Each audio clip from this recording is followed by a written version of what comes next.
வணக்கம், நான் உங்கள் ஷேக் தாவூத்.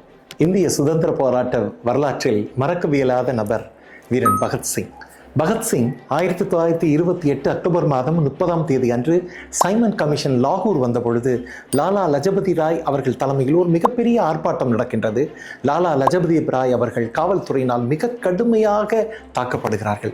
இதை கண்டு வெகுண்டு எழுந்த பகத்சிங், ராஜ்குரு, ஆசாத் போன்றவர்கள் அதற்கு காரணமாக இருந்த டிஎஸ்பி சாண்டர்ஸ் அவர்களை பகத்சிங் சுட்டுக் கொள்கின்றான்.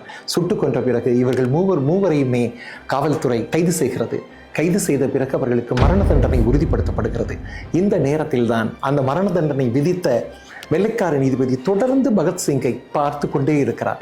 தொடர்ந்து பார்த்து கொண்டே இருக்கின்ற பொழுது எந்த கவலையும் இல்லாமல் மிகவும் உற்சாகமாக இருக்கக்கூடிய ஒரு மனிதன் வாழ்க்கையினுடைய இறுதி கட்டத்தில் எவ்வாறு இருக்க முடிகிறது என்று ஆச்சரியப்பட்டு அந்த வெள்ளைக்கார நீதிபதி இருக்கின்ற பொழுது அவருக்கு ஒரு செய்தி வருகிறது பகத்சிங்கிடமிருந்து.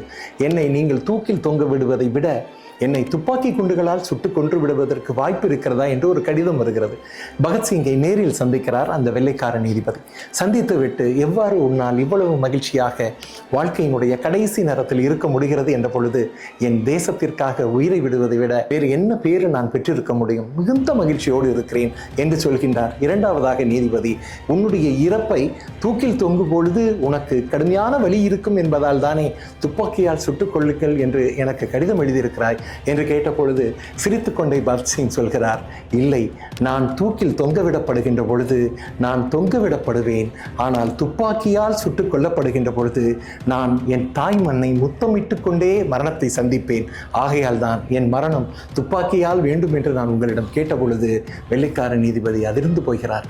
இவர்களை போன்றவர்களால் தான் இந்த தேசம் சுதந்திரம் என்ற ஒரு மிகச்சிறந்த காற்றை சுவாசிப்பதற்கு வாய்ப்பாக இருக்கிறது.